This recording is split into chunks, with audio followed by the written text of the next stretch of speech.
بسم اللہ الرحمن الرحیم۔ السلام علیکم ورحمۃ اللہ وبرکاتہ۔ دوستو، آج آپ حضرات کے سامنے قبر کے کچھ حالات پیش کر رہا ہوں۔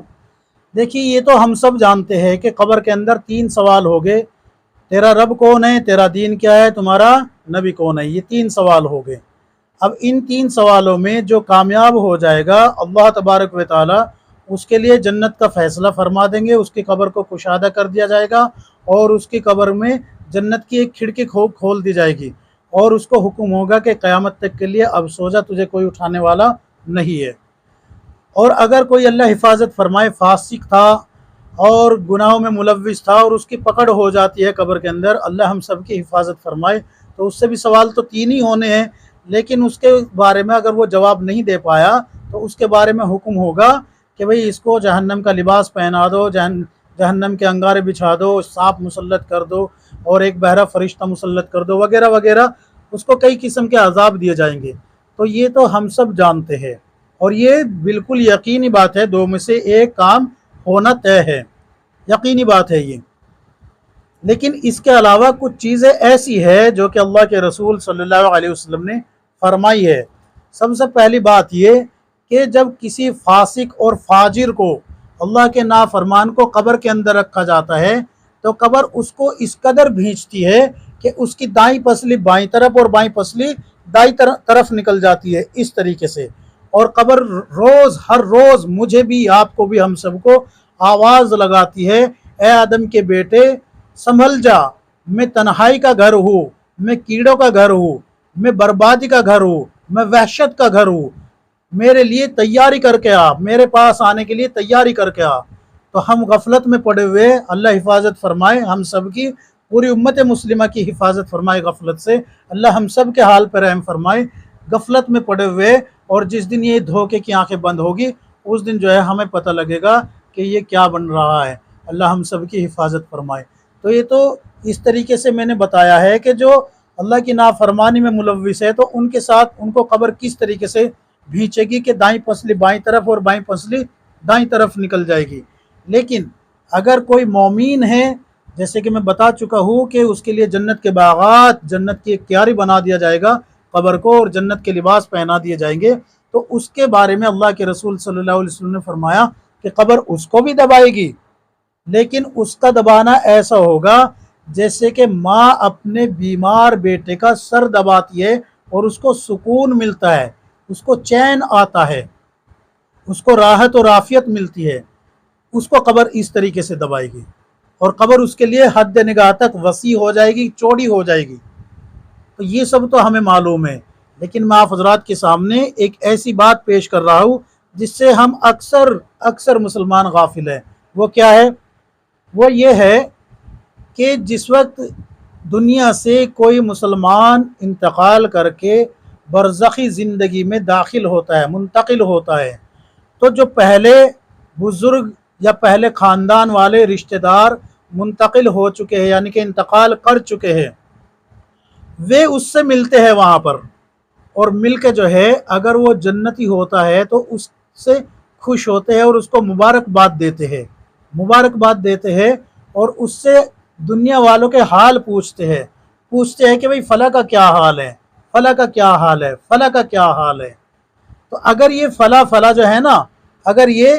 نیک و کار والی زندگی گزار رہا ہے تو اس کے لیے اللہ سے دعا کرتے ہیں کہ اے اللہ اس کو نیک و کار والی ہی زندگی پہ رکھنا، اور موت بھی نیک و کار والی زندگی پر ہی دینا، یعنی کہ ایمان بالخیر اس کا خاتمہ فرمانا۔ تو اس کے حق میں یہ دعا کرتے ہیں، اور اللہ حفاظت فرمائے اگر کوئی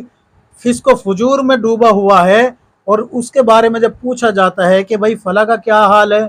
وہ کیسی زندگی گزار رہا ہے، اور یہ منتقل ہونے والا، انتقال کرنے والا جب اس کے بارے میں بتاتا ہے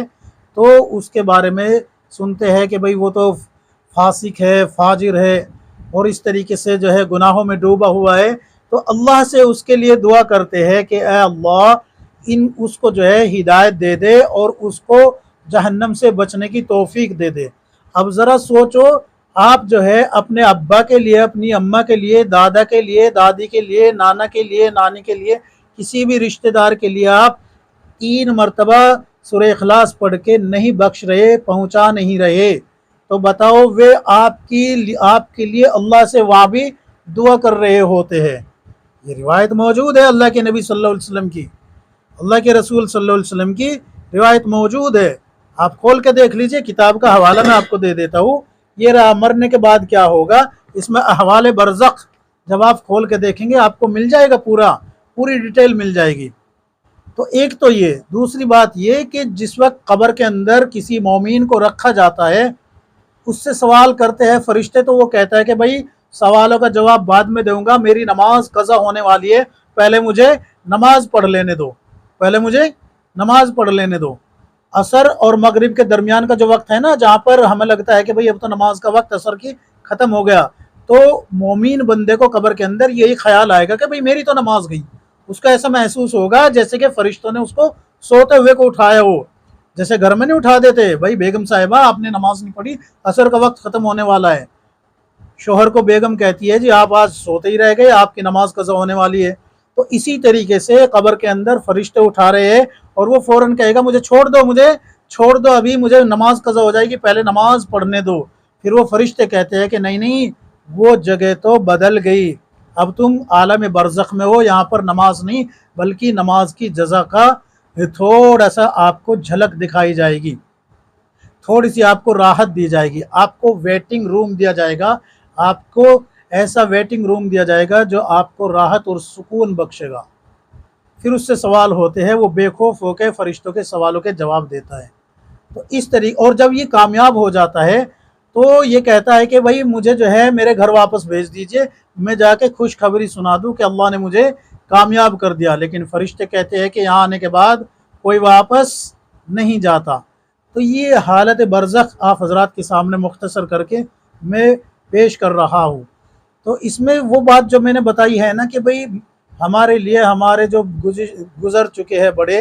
وہ سب کے سب دعا کرتے ہیں اللہ اگر یہ نیکوکار ہے، نیکی والی زندگی گزار رہا ہے، تو اس کو نیکی کے ساتھ ہی زندگی اس کی بسر کرا، اور ایمان کے ساتھ، نیکی کے ساتھ اس کا ایمان پر خاتمہ بالخیر فرما۔ تو اس طریقے سے جو ہے یہ زندگی اس کے لیے آسان کر دیتے ہیں، اللہ رب العزت اس کی زندگی کو ان دعاؤں کے ذریعے سے آسان کر دیتا ہے۔ دوسرا کہ اگر کوئی فسق و فجور میں ڈوبا ہوا ہے تو اس کے لیے بھی یہ روحیں جو ہے اللہ سے دعا کرتی ہے، لیکن یاد رکھے قبروں پہ جا کے منتیں مانگنا، چادریں چڑھانا اور وہاں جا کے اولاد مانگنا، اور یہ سمجھ لینا کہ اس روایت سے کہ بھئی یہاں سے قبر کے اندر جو ہے سن لیں گے وہ اور ہمارے حق میں دعا کریں گے، نہیں، یہ علیین کی بات ہو رہی ہے۔ کہاں پر؟ علیین کی، جو ایک جگہ ہے علیین جہاں پر روحوں کو جمع کیا جاتا ہے، سبز پرندوں کے پوٹوں میں جمع کیا جاتا ہے جنتی روحوں کو، یہ وہاں کی بات ہو رہی ہے، عالم ارواح کی، وہاں کی بات ہو رہی ہے یہ، نہ کہ قبر کی۔ اچھے سے ذہن نشین کر لیجئے اس بات کو۔ تو امید ہے کہ آپ جو ہے ان تمام باتوں کو سمجھ گئے ہوگے۔ اگر فسق و فجور میں ڈوبے ہوئے ہیں تو توبہ کر لیجئے، اور اگر نیکوکار والی زندگی گزار رہے ہیں تو اللہ کا شکر ادا کرتے رہیے، اور نیکوکار والی زندگی ہی بسر کرتے رہیے۔ اللہ تبارک و تعالی ہم سب کو کتاب و سنت کے مطابق زندگی گزارنے کی توفیق عطا فرمائے۔ اللہ تبارک و تعالی ہم سب کے لیے قبر کے مرحلے کو، قبر کے فتنے سے بچنے کے لیے اللہ رب العزت ہمارے لیے آسانیاں پیدا فرمائے۔ آمین یا رب العالمین۔